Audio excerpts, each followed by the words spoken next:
another one.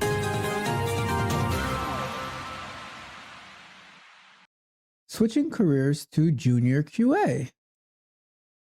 And it reads, wanting to switch careers to junior QA needs some advice. I need some guidance on how I can get into QA. After some research, I see a lot of different information that is a little chaotic. My first question would be, for a person who has no professional experience in the IT industry, what would be the resources to start studying? I saw some people mentioning the ISTQB. Shout out to Raj who just passed it. So I saw some people mentioning ISTQB in a positive way.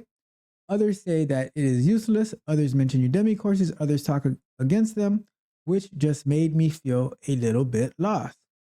I have basic knowledge, self-taught as a hobby of mine in PHP, JavaScript, MySQL, and HTML and CSS.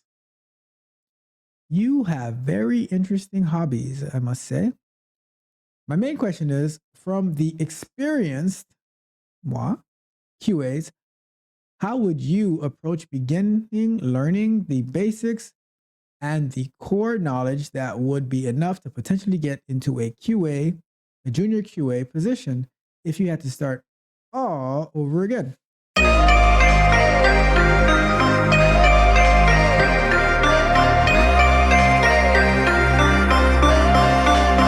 Here is my problem with a lot of people.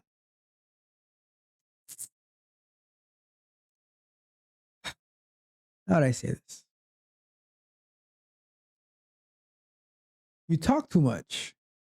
Like the problem that I have is people they it's like question after question after question, talk.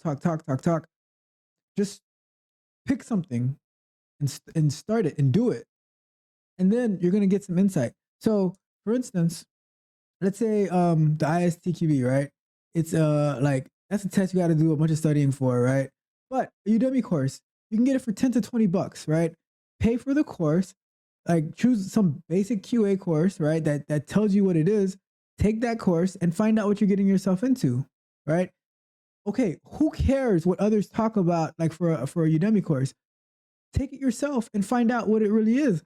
Like when I go on Udemy, I look at how many what's the rating? How many people have purchased the course? How many people have left feedback on the course? Is it above 4.0? Like I don't need somebody to tell me something good or bad about Udemy, right? For the cost, like are you not willing to invest in yourself? It's just a few dollars,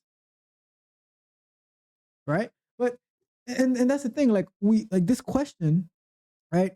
It shouldn't have been guidance on how to get started. It's okay. I did some research, and now you're just listing all the. You haven't listed what you did, right? If you told me, oh, I have a question about this that I'm learning in the course. That's one thing, but it's like, that's not research. People mentioning ISTQB in a positive way, and some saying that it's useless.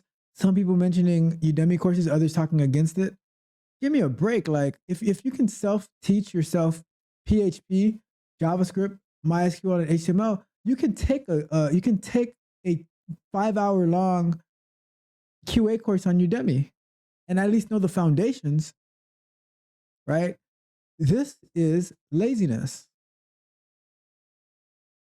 Like, and that's a problem. Like I always say, I am allergic to lazy people. It doesn't matter who it is. Like I just start getting bumps and I start to like, shake and get the chills and I'm like, I gotta get out of here. Like it doesn't work for me. What are you talking about? Like it's I'm about to go on Udemy and check right now, but I'm not going to on this show, right? But go and take a course about QA and then ask questions about that. We talk so much and we never get started.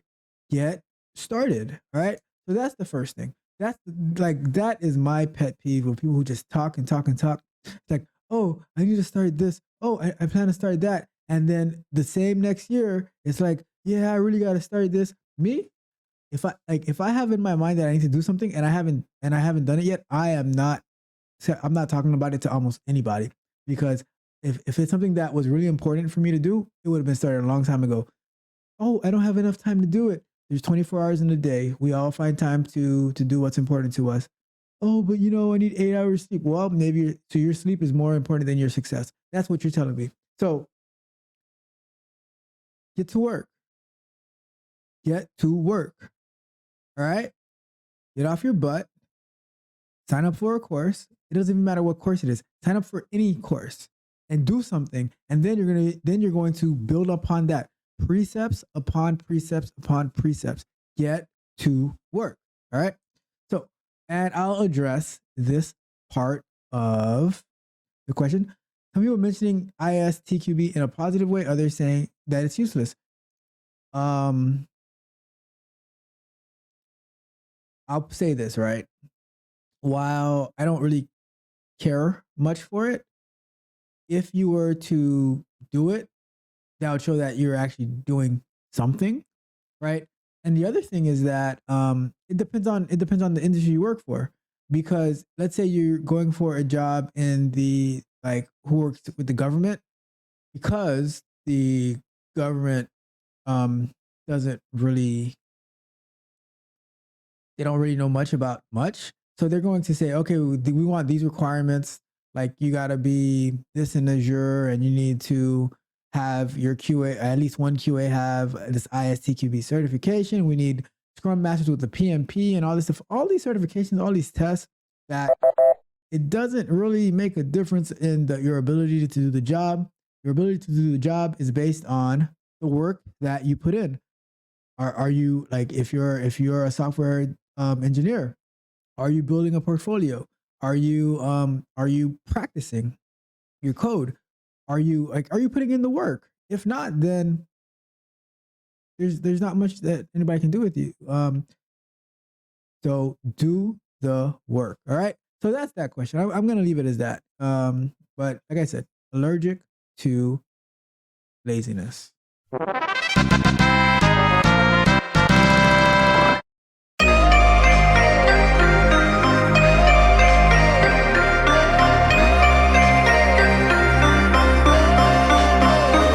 If you enjoyed the fascinating information shared in this video and you want more, be sure to hit the subscribe button to Tech Coach Ralph to be notified for new videos. Enigmatic Joker.